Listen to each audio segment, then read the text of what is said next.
Hey, welcome to the Entrepreneur Mind Hacks broadcast with Kenneth Manesse Sr. Kenneth is one of the contributors to my book, Entrepreneur Mind Hacks. Well, I should say books. There's two books. There was so much content, I had to break it up. Kenneth, glad to have you on. Thanks for being here. Glad to be here. This is going to be fun. I'm excited about diving into this, so to speak. Yeah. Well, that's exactly what your content was about, is who's ready to dive in. And we're going to get to that in just a minute. But speaking of fun, I have 5 questions I want to ask you. And they're either or answers, and this will help us just to get to know you and your personality a little bit. So are you game?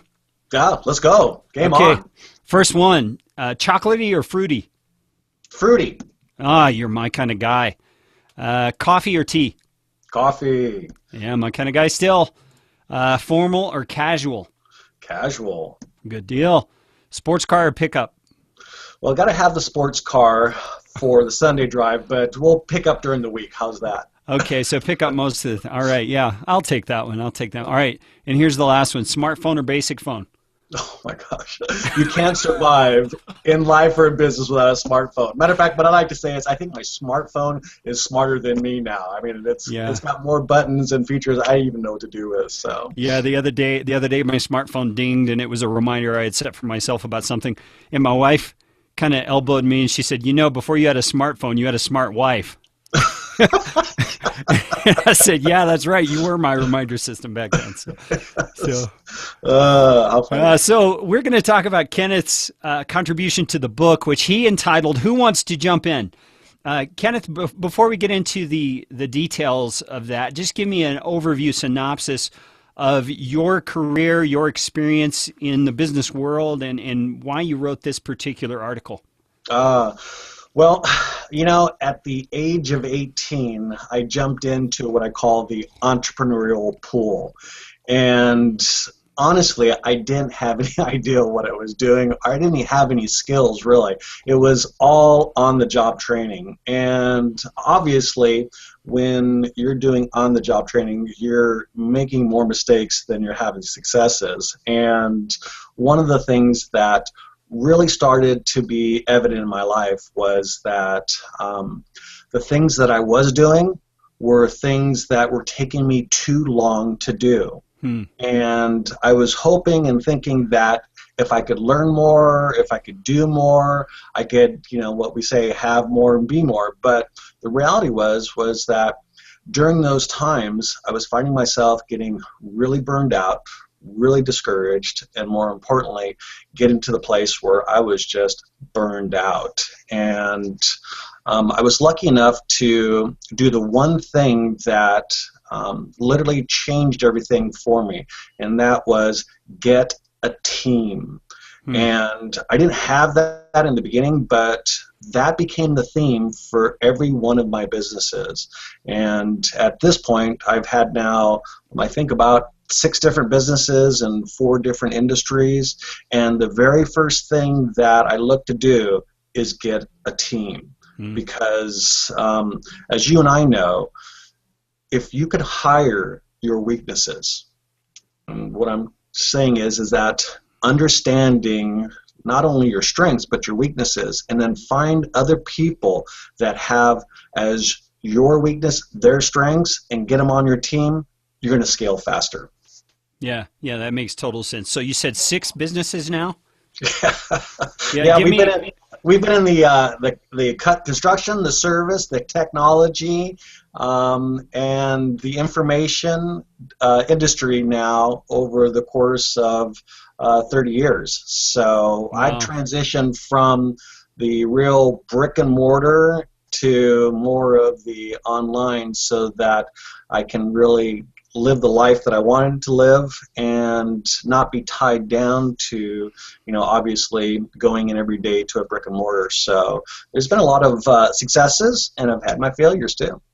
Yeah, and that's one of the things that appeals to me about the online world too, is just the virtual nature of it allows for a freedom of lifestyle and a freedom of time commitments that you just don't get when you have a brick and mortar.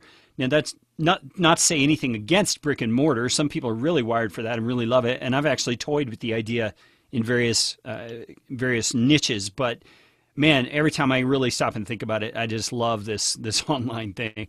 Yeah, Well, I've transitioned now, so now I'm looking more at investing in more of those entrepreneurs now that really have an opportunity to make a statement in the marketplace, not Hmm. just to do business, but to make a statement. It's what obviously Seth Godin talks about is when he talks about his purple cow. So it really does. If you can think in terms of your business as a purple cow, what's going to happen is you're not going to be a commodity. And obviously, when you go to the grocery store, there's a lot of commodities there, and with the overwhelming amount of brands that there are on the shelf, the one thing that your mind kind of starts to shift to is price. And if you're going to compete on price as a business owner, what Seth says is it's a race to the bottom, and the good news is you might win the race, but the bad news is you're at the bottom. You're at the So, bottom. yeah, Yeah. Yeah, I totally get that. My primary business right now is a service-based business, and it's easy to fall prey to the thought process of price is what's going to differentiate. But there's so many other things that you can really maximize in your business to yeah, differentiate from other people. That price should be one of the last things you even consider in that regard, as far as yeah. your main draw. Well, let's get into the content that you shared. You titled the chapter "Who Wants to Jump In," and I'm going to read a quote from the first page of your chapter, and you can kind of fill in some details for us. You said, "We often hear the following question that's asked of successful entrepreneurs: How did you come up with your business idea? The real question is not how great the business idea is or was, but how great was the business opportunity." Okay, so differentiate for us. What are you saying is the difference between an idea and an opportunity? Yeah. How many times have you heard someone say, "I've got this killer idea"? Yeah. And the reality is, when I hear that, the first thing I think is, well, that killer idea is probably going to kill your savings. It's probably going to kill your energy and your resources. And unless you've tested your killer idea, it's not an opportunity. Mm. One of the things that we're seeing, and especially for those that want to jump into the entrepreneurial pool, is that we're seeing like Kickstarter and Indigo and all these crowdfunding platforms get started. And in that, there is a key that we can look at that can help entrepreneurs scale. And here's the key. The key is this an opportunity in the marketplace to scale? And Okay, I have let's pause for a second. Define scale for people who may not okay. be familiar with that term. Sure. In business, we have basically three functions. We have the startup phase, and then we have the speed up the phase, and then we go to the scale. And for a business to scale, it has to have a big enough market share so that the business can keep scaling, can keep growing, meaning that we're going to start putting on now more people to run the systems. We're going to start putting together more marketing material, all the things needed to go from what obviously is a good to great business. And that process of scaling is where 90% of business owners will stall. Hmm. They can start, they can speed up, and actually there's actually a book called Stall Points, but what we see is this, that of the businesses that get past the 5 years, most of those businesses, what we call the 95% of those business owners, will never get past literally about 1 to 5 employees. And here's the bad news. Of those entrepreneurs, most of them are working anywhere from 60 to 80 hours a week. They've created a job for themselves they don't like. They're stressed out, they're burned out, and most want to quit. Only 5% will actually go on to join the 5%. 5% of entrepreneurs that make over $1 million. That little small slice of entrepreneurship is what most people dream about, and the reality is 95% will never achieve. And that really breaks my heart. And there's some steps that you have to put in place and make sure that happen prior to doing that, because if you don't have those steps, you'll have a misstep. And if you're not aware of the steps, you can stumble. And all along those processes what can ultimately happen is your business could stall, and more importantly, you could get into a place of just having a job that really is your dream crashing in on you. So Yeah, and what you're saying in this chapter is the starting point for that is instead of coming up with a great idea, maybe you would restate it as discover a great opportunity. So talk to us about that. What would you define as an opportunity, and why is that different than a great idea? well, a opportunity has what we call data-driven decisions, and it means that the entrepreneur has done their work, and the data is driving the decisions, not the emotions. If an entrepreneur drives their business idea via the emotion, they're really going to get caught by the data. And here's the difference. When an entrepreneur takes the data and goes, okay, we've looked at the marketplace, and we've looked at not only our competition, but we've looked at a way that we can differentiate ourselves in the marketplace to get a market share, then we can say, okay, what's the numbers tell us? Because let's face it, numbers don't lie. So if we can get the numbers, meaning that for every type of market or niche you want to serve, is there enough people wanting to buy the products and services to scale? It's what we like to say is, if you want to be a millionaire, solve a million people's problems that are buying, and you can scale. So it's all about the data. The data is what entrepreneurs like to gloss over and not think about because, it takes time to do the math, so to speak. So Yeah. they just want to keep going with their emotions. Yeah, so some people describe that as finding the target market's fear or problem or thing that they're wanting a solution for. Is that essentially what you're talking about as well? Right. Entrepreneurship at its core is solving people's problems. In exchange for that, they're going to give you something of value. The thing that they value is their hard-earned dollars that they want to find somebody who can not only solve their problems, but give them a benefit so that they can have a better life. And entrepreneurship is just really about problem solving. Can you solve somebody's problem where it creates enough value in someone's life that they're going to exchange their hard-earned dollars to give you that for a benefit that's going to benefit them, not you? So. Yeah, and I appreciate your word picture. You're saying that doing that is like checking to see if there's water in the pool before you jump in. Yeah. Which totally makes sense to me. Too often we get all thrilled, oh, there's a pool, let's go swim, and we go dive right in without looking first to see if the pool we're jumping into is, first of all, the right pool. Secondly, is a pool that actually has water in it. Yeah. Yeah, I've been there. I've been there, done that. I know that hard-learned lesson. Well, it's the idea behind, all of us have been invited to a backyard pool party, right? Mm-hmm. And what do we always see? We see someone slide the door open or open the door to the backyard and drop whatever they have and start running towards the pool. And, that is, especially if you're a parent, those are one of those minutes where you go, oh my God, please jump into the deep end because the risk is so great. But for so many entrepreneurs, they're so excited about jumping into the entrepreneurial pool, they haven't even done the work to make sure there's water in the pool. Nobody would ever jump into a pool without water into it. That's craziness. But yet we find entrepreneurs jumping into the entrepreneurial pool without doing any of the data work to make sure there's water in the pool. Yeah. You said find the niche or find the need, and you find the niche that you're able to sell to.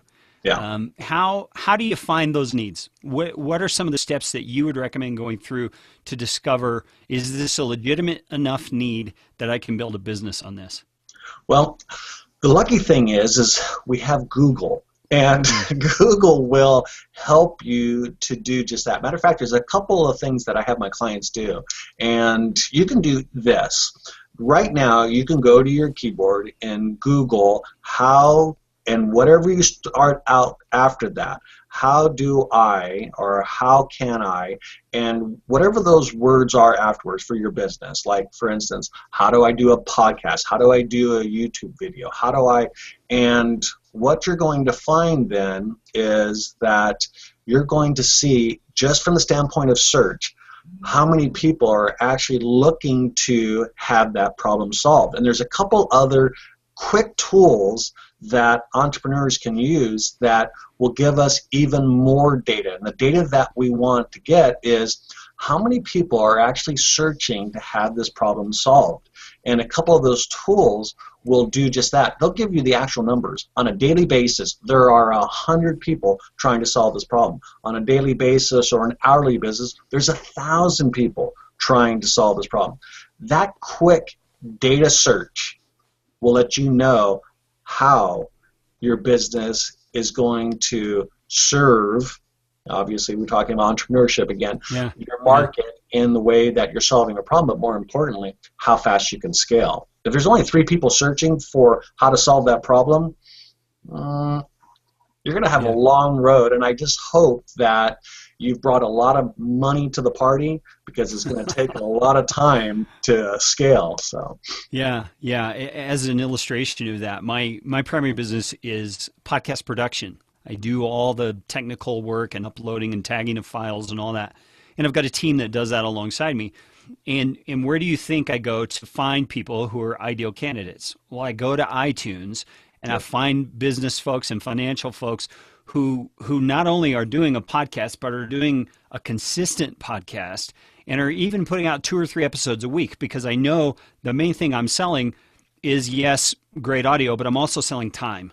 Yeah. And so I'm finding people who I know are probably experiencing that time suck that a podcast can be. And those are the folks that I market to. And it's been incredibly successful doing that. Excellent point. And that is that you went to your buyers.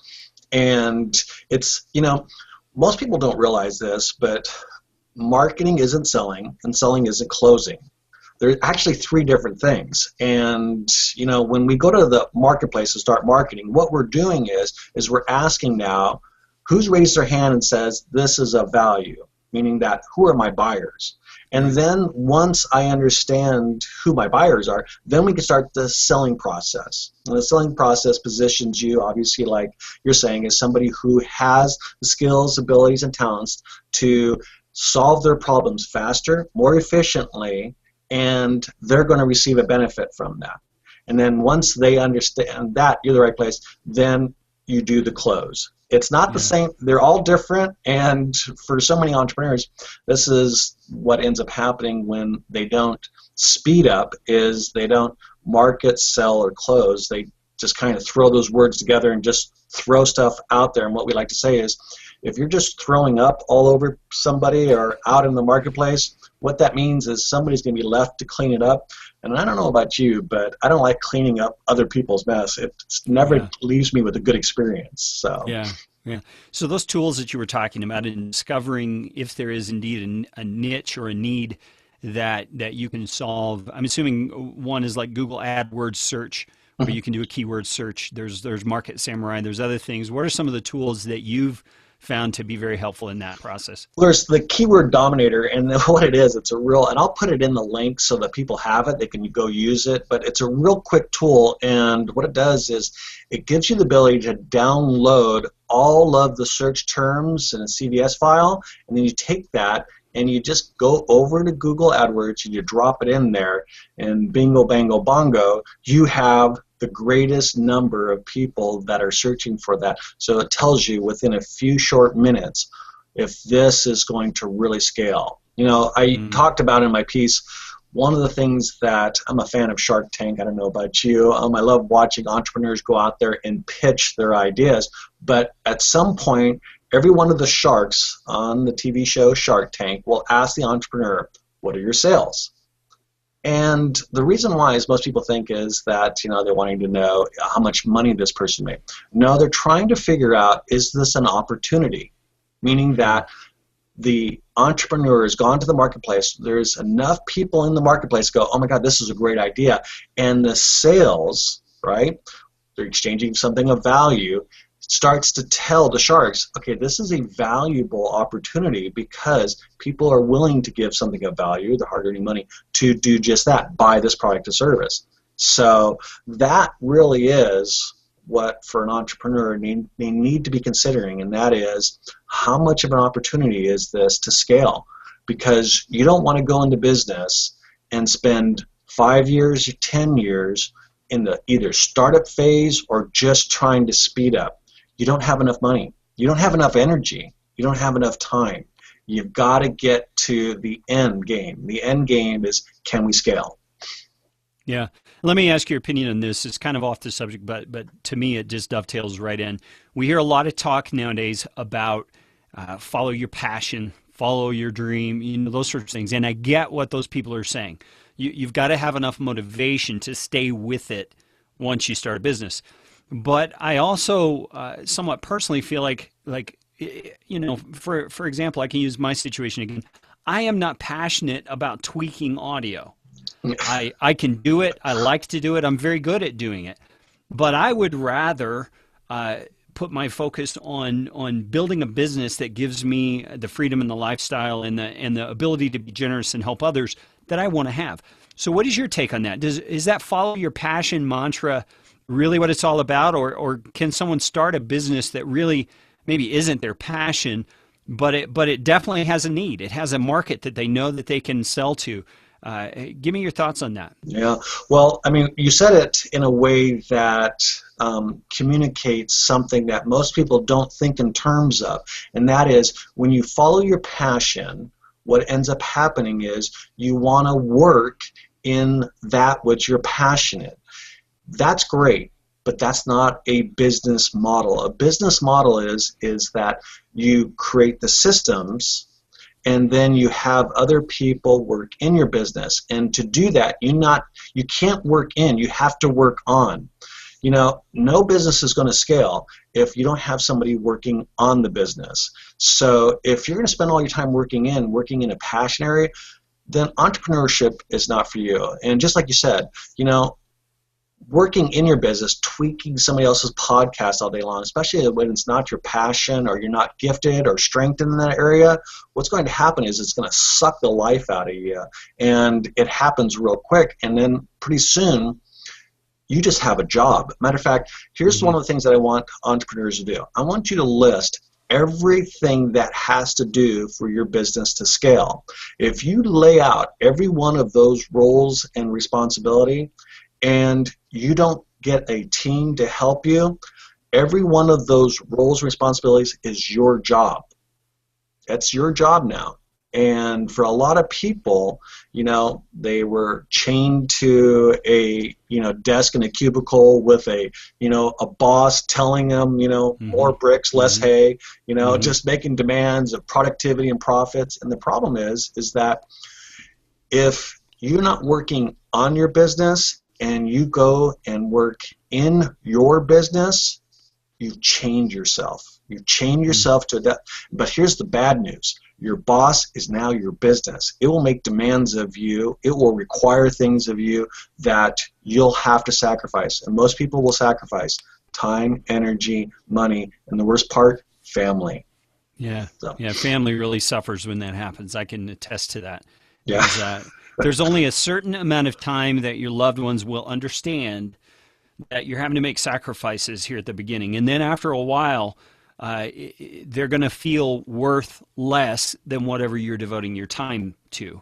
And those two words in their mind anyway, or in their feelings, go together, and they start feeling worthless in terms of how they are of value to you. And man, I don't want to see that for anybody. And that's why you have to make the shift. The shift is from working in to working on. If you're going to grow your business to scale, and when I say scale, I don't want you to just think about the idea of your business having 100 employees or making $100 million. What I'm saying is that the business itself is running so that you don't have to run it. You've put the systems in place so that the systems are running your business. You've now got the people that are running your systems. And here's why you need to do that. One of the dreams that most entrepreneurs have when they go into business is this word we all love to throw around is freedom. You're going to have time now. You're going to have freedom to spend and go to your kids' games and spend time on vacations, exotic islands. Listen, 95% of the people that will never happen for. They'll never be able to do it. They'll just keep grinding and grinding to the point where they've grinded out their dreams, their hopes, and more importantly, their future. And you have to learn how to scale so that you can get to that. It's one of the reasons why you went into business. It's not just to, serve, and we all need to serve, but you also need to step back. Just like what we, when we take flights, what's the one thing that we're told that we have to do with our oxygen mask? Put it on us first. Well, if you're not going to scale your business, if you want to scale your business, you're going to have to make sure that you have enough oxygen to make it. And you need a team to do that. So the business is serving your goals first before you can serve the goals of clients or employees or anything like that. Now, real quickly, we've only got about 4 minutes left here, so this may be a tall order. But I want to walk through, you said, okay, first you've got to find the niche. You've got to find the need that you actually can sell to. Then you've got to be able to put in place systems that will enable you to speed the growth and scale the business. Speak for a second about how you go about doing those things. Obviously, you got to start at the beginning with the systems. Describe to me what's a good system. I mean, what are the components? Here's what we talk about when we say systems, and that is that most people don't realize that a system is a way something is done. That's all it is. And here's the one thing that I heard every entrepreneur say in their mind. Well, I have systems. I run my business on all these systems. And here's the catch. I'm sorry I'm going to do this to you entrepreneurs, but if it's not in writing, it doesn't exist. Yeah. And if it's not in writing, it's not transferable. There you go. Yeah. So you can't just hand that to someone else and say do this, because you have to sit with them and hold their hand. Yep. A system is just that. The system is how the steps are performed in the steps that needed to be done so that you can get the same result. One of the things that we test every system with is this. However you're doing your business, you need to have it in writing, the steps. And then we go give that to somebody else and say, now you do the steps and tell me if you get the same success. Yeah. If they can't get the same success with your steps, you got to go back and start redoing the systems, because what you did was you just went and assumed, well, yeah, everybody knows how to do this. You just log in here and do this. Well, you got to give people the URL to log into, let's say, your CRM, right? Yeah. Okay, so you got to give them the first step. What's the first step? Go here. You got to give them the URL. And then on that page, step 2, this is the login button. And then to step by step by step, the things that you assume that people know, I can guarantee you they have no idea of knowing. You're just taking it for granted, and you're not helping people find success with your systems, and you can't scale. Yeah, I wrote a chapter in, I think it's the book 2 of the series, on systems, and I gave the silly example, and I actually gave an assignment in the chapter to write out a system for how you would build a peanut butter and jelly sandwich. There you go. And my goal was to show the folks doing the exercise that their system is going to look different than mine. Sometimes that's good, sometimes that's bad, but the comparison helps us to tweak and say, oh yeah, I did. I assumed this, and I assumed that, and I shouldn't assume, because I can't just hand it to somebody and expect them to know that knowledge. Yeah. Everybody. Your peanut butter is in the refrigerator. My peanut butter is in the cupboard. Where's the cupboard at? Which cupboard? Yeah. There's So if you think in terms of that way, that is the beginning process of creating systems that will run your business. If you never created any system or don't have anything in writing, you don't have a business. You have a lot of jobs you're doing, and you're probably not doing them very successfully. Well, Kenneth, thanks for your time. You've contributed a lot of value to this topic of being into the entrepreneurial pool and thinking through the steps that we need to take to really grow a business that can be more than just a job. Where's a good place for folks to connect with you, and how can they get more value from the things you have to offer? Well, one of the things I like to say is that most people, 60% of my business comes through a business platform, LinkedIn. And the reason why is that everybody there is doing one thing, talking about business. You can find me anywhere on any of the social media platforms by either Googling my name or just following me at ME Specialist. ME Specialist stands for Micro Entrepreneur Specialist. And you can also go to mespecialist.biz, my website, to get more help. But if you're on LinkedIn, just Google my name, Kenneth Manesse Sr., and I promise we'll make a connection and help you with whatever you're struggling with in business. Yeah, that's great, Kenneth. Thanks. And you mixed your metaphors there. You said go on LinkedIn and Google my name. Did I? Yeah. What would you have to say? Link in my name? I don't know what you'd say. So search in LinkedIn. I meant to say search within right. LinkedIn. Yeah, that's right. Yeah, we have all these new verbs we didn't have before. So yeah, Kenneth, thanks so much for your time. I totally appreciate it. You bet. Thank you. Yeah, you're welcome. Fun being here. So to your success, my friend. Thank you. You too. All right. Take care.